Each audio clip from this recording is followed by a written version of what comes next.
Mm-hmm. Mm-hmm.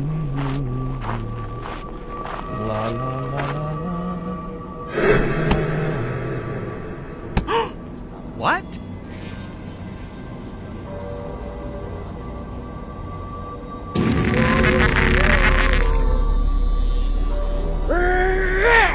Get out of here!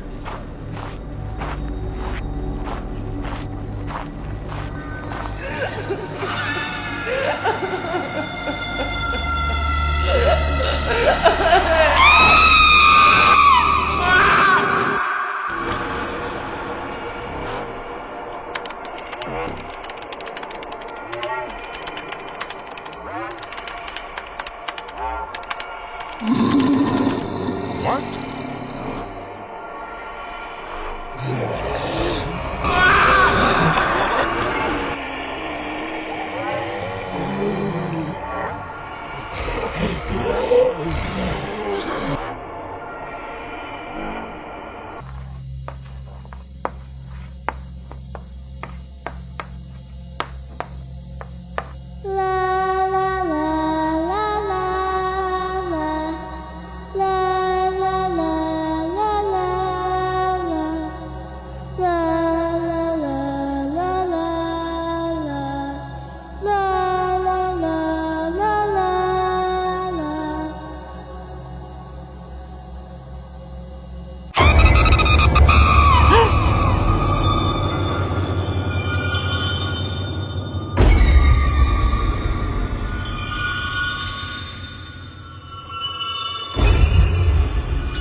Mm-hmm.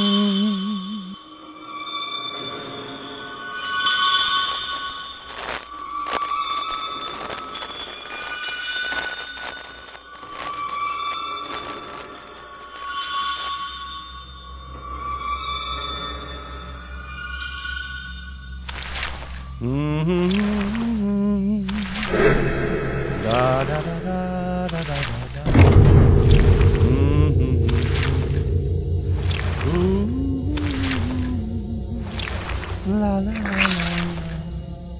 Mm-hmm.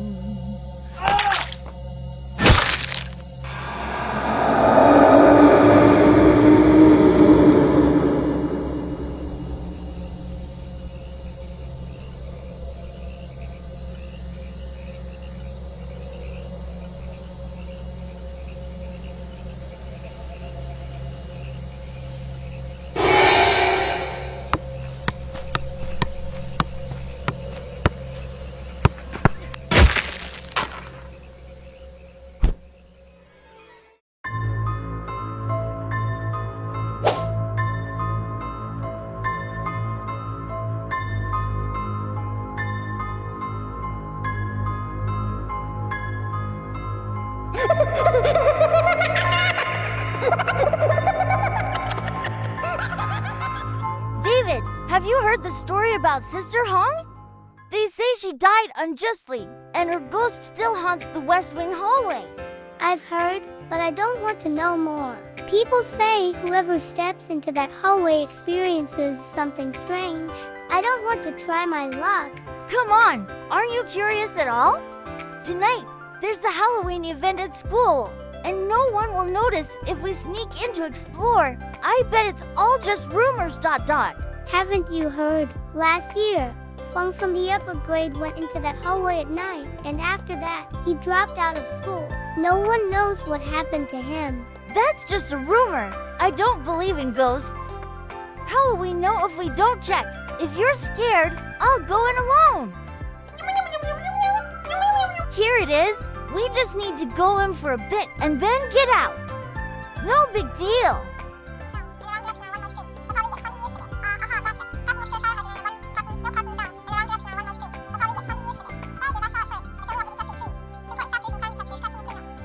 I don't feel good about this.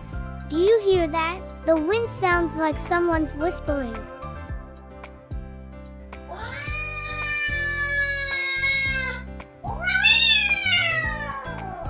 Watch out. It's a black cat. That's a bad omen. It's just a cat. Black cats are just animals. There's nothing to be scared of. Don't be so tense. Maybe it's a sign that we should go in. Do you dare? I don't think this is a good idea. But if you go, I'm not letting you go alone. This must be Sister Hong's suicide spot. Everything here feels frozen in time. I don't like this place. I feel like someone is watching us. Hi, we have to go now. Hugo, we have to go now. Now, don't you see? This isn't a joke. Wait, maybe it's just our imagination. But why do I feel like someone's really here? You've come, and now you can't leave. Hugo, no, I don't want to be here. Hugo, run. Look, it's really her, right? I've been waiting for you for so many years. You found me, and now you'll stay here forever. Hugo, I told you, this school is really haunted. I don't know what to think. But it's really Sister Hong. She's really there.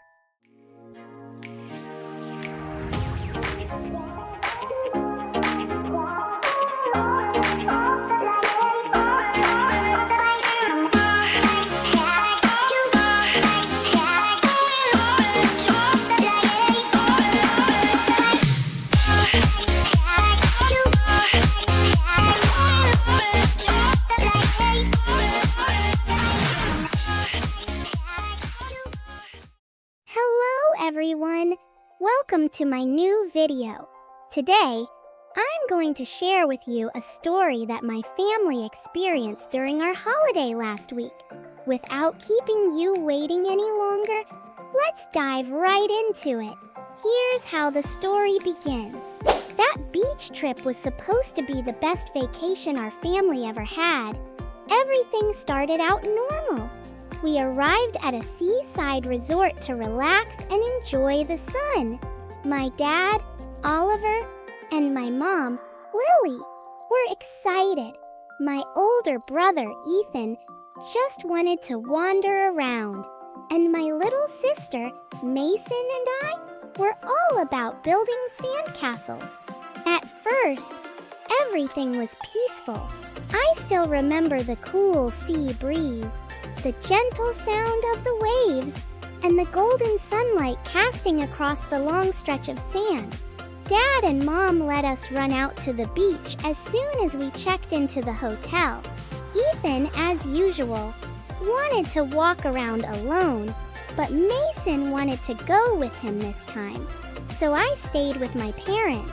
A little while later, Ethan and Mason came back to the room. Ethan was holding an old doll, and it looked really strange. The doll had glassy eyes that seemed to stare right at us, even though it wasn't moving. It wore a faded white dress, and its hair was messy and tangled from the sea air. I remember shivering a little when I looked at it, feeling an odd sense of dread. Ethan, where did you find that? I asked. I found it buried in the sand near the water, Ethan replied, not seeming too concerned. Probably something someone left behind. I thought it'd be fun to bring it back. Adds a bit of mystery. I didn't like the idea at all.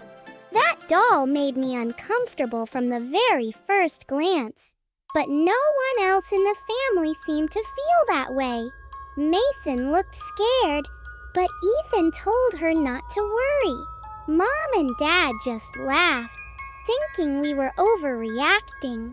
That night, the strange things began. I couldn't sleep. Every time I closed my eyes, I had this unsettling feeling that something was watching me. I opened my eyes and glanced over at the shelf where Ethan had placed the doll.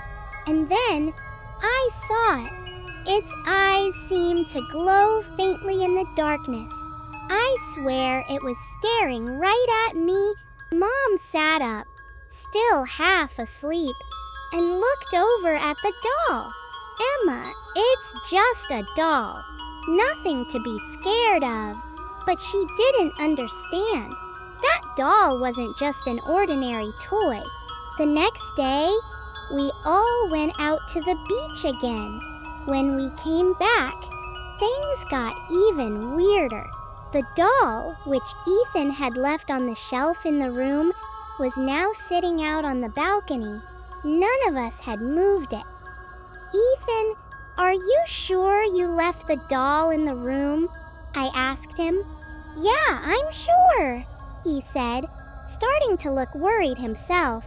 But everyone still tried to brush it off. Mom and Dad thought we were just letting our imaginations run wild, influenced by the spooky atmosphere of the beach. That night, while we were all asleep, I heard a creaking noise in the room. I was terrified. I looked around, and this time, the doll, it was sitting at the foot of Mason's bed. "Mason," I whispered, trying not to wake the others. Mason was still half asleep, but when she saw the doll, she screamed. Her scream woke everyone up. "Mom, Dad, the doll, it moved by itself," I said, panicking. They looked at the doll, and I could see the fear in their eyes this time. Mom tried to pick up the doll to throw it out, but when she touched it, a cold shiver ran down her arm. The next day, we asked the locals about the doll. An elderly woman who lived near the resort told us a terrifying story. "That doll," she said in a low, somber voice, "belonged to a young girl who disappeared on this beach many years ago. Her spirit has been trapped in the doll ever since. Anyone who finds it is haunted by her presence." We didn't believe in ghosts, but what we experienced, there was no other explanation, Dot. The woman said the only way to end it was to return the doll to where it belonged, buried deep in the sand, allowing the sea breeze to carry the spirit away. That night, under the faint moonlight, my family took the doll back to the beach. Ethan, who had found it, dug the hole. We all stood in silence as we buried the doll, covering it with sand. The sea breeze picked up as we finished, almost as if it was taking the spirit with it. The air around us seemed lighter, the heavy, unsettling feeling gone.